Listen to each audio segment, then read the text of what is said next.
Welcome to the Friends of Circa newsletter.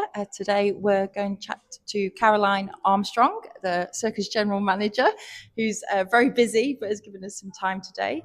Hi Caroline. Hey Chrissy.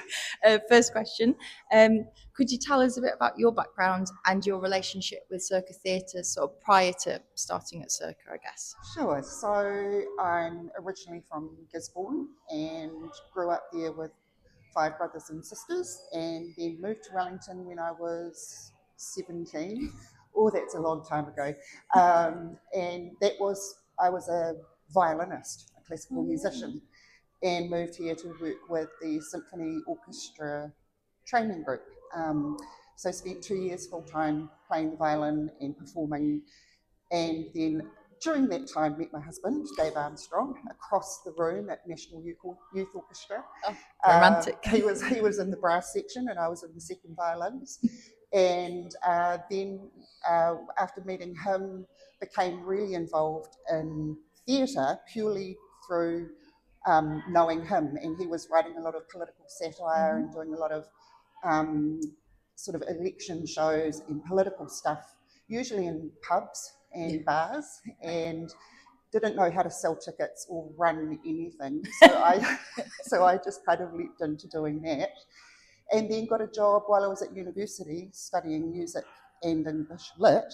Got a job at Hannah Playhouse or Downstage the box office. So that's where I kind of came into the world of theatre and working in it. So did that right through university, then gradually moved up into marketing there, and then became a producer purely by chance of being on the spot and nobody else knowing what a producer did. So that's kind of how that whole thing fell together. And then in 2014, Dave and I formed Armstrong Creative, which was a company because we were watching all over the country. We were doing a lot of touring and taking shows to festivals and on the festival circuit.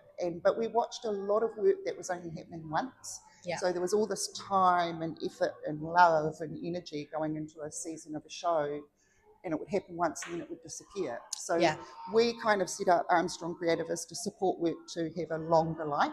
And so that's really kept us busy for over 10 years. It's incredible. And then suddenly here I am at Circa in a new role. I mean, I had a relationship here working as a publicist on some shows and then producing some shows. One of my favourites ever being Rita and Douglas, which we did a short season of here with Michael Houston performing live and Jennifer Wood-Leland playing Rita Angus, and all of her beautiful images projected huge in the theatre. So really cool. And then since then I've done numerous other shows here as well, but now I'm too busy to produce shows. Well, so it's been 2 years now since Circa managed to capture you as general manager. A very busy 2 years. I mean, how are you feeling about the last couple of years? Well, when I look back over it, feels like 2 years has gone incredibly quickly. But when I walk around the building, and quite often in places that the public don't see, when I'm walking around backstage and seeing the improvements that we've made and the way that we've tidied it up, and that there's a real sense of, I guess everywhere I work, I try to create that sense of whānau and family. Yeah. So I feel like the team here is working really well together. And we're doing, every day is different. Like I can come into the building in the morning thinking my day is going to go one way and it never does. But that's the whole beauty of what we do. Yes. Everyone's creative, everyone's creating things. There's a lot of personalities, and so every day is different. Yes. And a surprise most of the time. And just managing building works on top of everything else. Yeah, keeping both theatres running during the full construction project was quite the undertaking. Yeah. And I look back on that with immense pride. Yes. Everyone in this building kept this place running and functioning, so that the public could just come in and see a show and go again. Yeah. And we did. We kept it alive and busy. Definitely, and you steered the ship through that, so thank you. Okay, and on that note, what are your hopes for the future of Circa going forward, and I guess more generally theatre as a whole, maybe I have Theatre to as a whole? ask that question with the as things are, maybe. But yeah, I mean, times are difficult, and everyone knows that at the moment.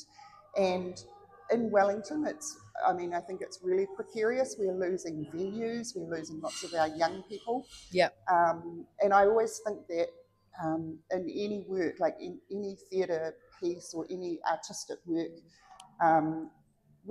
you aim to bring beauty and joy. They're my two favourite words.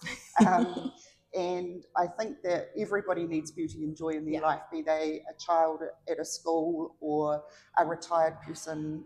Everybody needs it. Yeah. And so my hope is that we can support the young people in Wellington to stay here and keep creating here. But I think that's a job for everybody. Yes. It's a job for the whole community. And and the value of the arts on mental health and people's well-being is a huge thing. So I hope we can nurture the people that are here and keep them here. Yeah, basically, I think there's anything. Is there anything else you'd like to say as Friends of Circle we haven't covered? I'm trying to think. Those are my original questions. Anything for the Friends of Circa? Yeah. Well, the Friends of Circa, I want to tell you to tell your friends, because you're a really important part of how this building works on a day-to-day basis. Yeah. And the support of a foundation of friends is really is a base from which we work. Absolutely. So if you're a friend, you're supporting everything that goes on in this building. Absolutely. So tell your friends too. That would be my thing to say. That's cool. Well, thank you very much. You're welcome. For touching base with me today. And all right.